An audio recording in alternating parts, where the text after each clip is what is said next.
Los máximos cabecillas de las FARC se encuentran en algunas de las siguientes tres situaciones. Primera, han cometido únicamente los delitos políticos de asonada sedición y rebelión.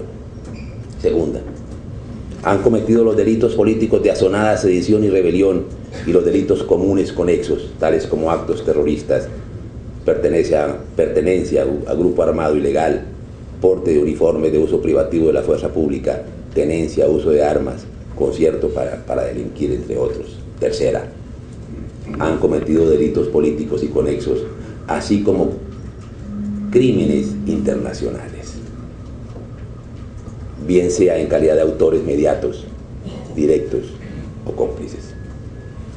El tratamiento para los cabecillas que se encuentran en las dos primeras situaciones no es muy complejo, o es menos complejo, pues eventualmente podrían ser beneficiarios de figuras excepcionales como la amnistía o el indulto, y podrían incluso ejercer derechos políticos, tal como se prevé en el marco legal para la paz.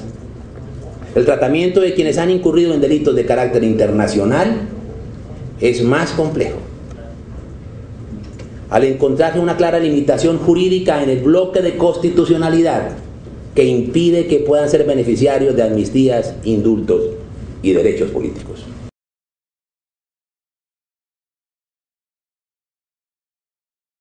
Los crímenes de derecho internacional se refieren a crímenes perpetrados por individuos, a pesar de que no existe en ningún tratado internacional definición alguna sobre un crimen de derecho internacional.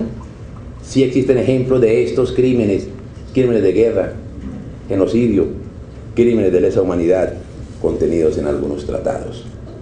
Respecto a estos crímenes, el Estatuto de Roma concede respecto a estos crímenes, el Estatuto de Roma de la Corte Penal Internacional concede a este tribunal jurisdicción para investigar y juzgar estas conductas. Los crímenes de lesa humanidad que se hayan cometido en Colombia después del año 2002, así como los crímenes de guerra que hayan sido perpetrados después del 5 de noviembre del 2009, en virtud de la cláusula de reserva, son competencia de la Corte Penal Internacional, a la manera de un tribunal de reserva complementario para casos en que un Estado no quiera o no pueda judicializar dichos crímenes.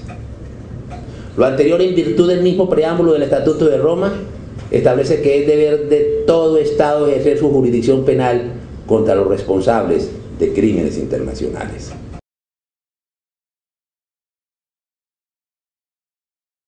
Los derechos políticos hacen parte de los 5 grandes puntos de negociación entre el gobierno y la FARC, por lo cual debe inferirse que cobran especial relevancia para los altos mandos de este grupo armado.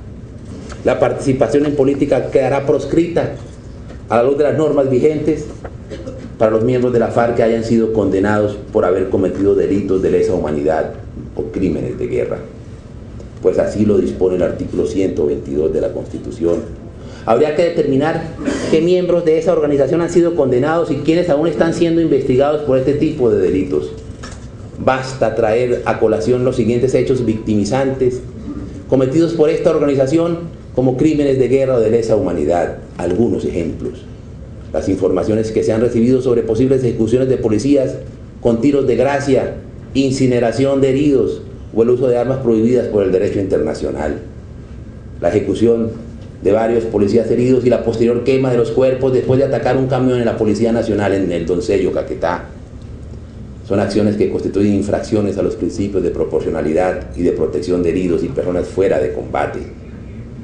La utilización de cilindros gas para atacar los puestos de policía en San Miguel Putumayo y otros muchos lugares, y la colocación de explosivos en el cadáver de uno de los policías fallecidos, y la instalación de minas quiebrapatas, podrían constituirse crímenes de guerra, sin mencionar el reclutamiento de niños y el desplazamiento forzado. La memoria histórica reciente no puede olvidarse el ataque a Bojayá, a donde se determinaron que el principal responsable de la masacre fue sin lugar a dudas dicho grupo guerrillero, que reconoció públicamente haber lanzado cilindros bombas que causaron la muerte violenta a más de 70 civiles que se encontraban refugiadas en una capilla. heridas a más de 80 personas y la destrucción de bienes civiles. Estas conductas constituirían un ataque indiscriminado contra la población civil y violarían especialmente los principios humanitarios de distinción, limitación y proporcionalidad, así como la inmunidad de la población civil. Igualmente supondrían una violación de la obligación de protección de los bienes culturales y de lugares de culto. Del mismo modo, se las encontró responsables de los múltiples y masivos desplazamientos que generaron sus acciones. Luego es incuestionable que las víctimas del conflicto no pueden ser excluidas de este proceso.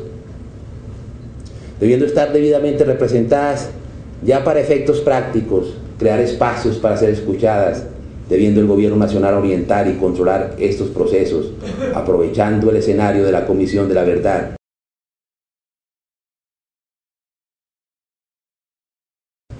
El presidente de la República está en uso de sus atribuciones constitucionales y legales, por lo cual se ajusta a la legalidad que busque alternativas para alcanzar la paz. Sin embargo, el mandato constitucional de la Procuraduría le exige a esta entidad hacer seguimiento permanente a los acuerdos a los que se llegue en la mesa de negociación con las FARC, pues el anhelo de paz no puede ser alcanzado a cualquier precio.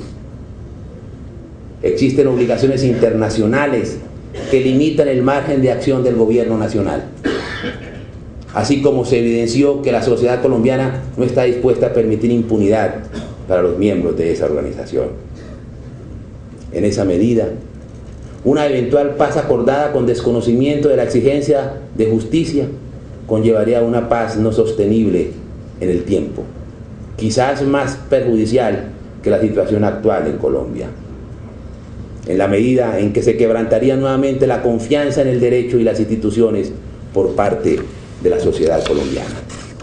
Finalmente, es claro que la participación y la consecución de los derechos a la verdad, a la justicia y a la reparación integral de las víctimas deberían ser un medidor del éxito del proceso de paz, y ninguna decisión podría tomarse sin su voz. Entre más alto sea el umbral de exigencia para las FARC en materia de verdad y reparación, más legitimidad tendrían las eventuales concesiones que se realicen en materia de justicia. En últimas, verdad y reparación son igualmente parte integral de hacer justicia. No debe olvidarse que las FARC son victimarios, no víctimas. Muchas gracias.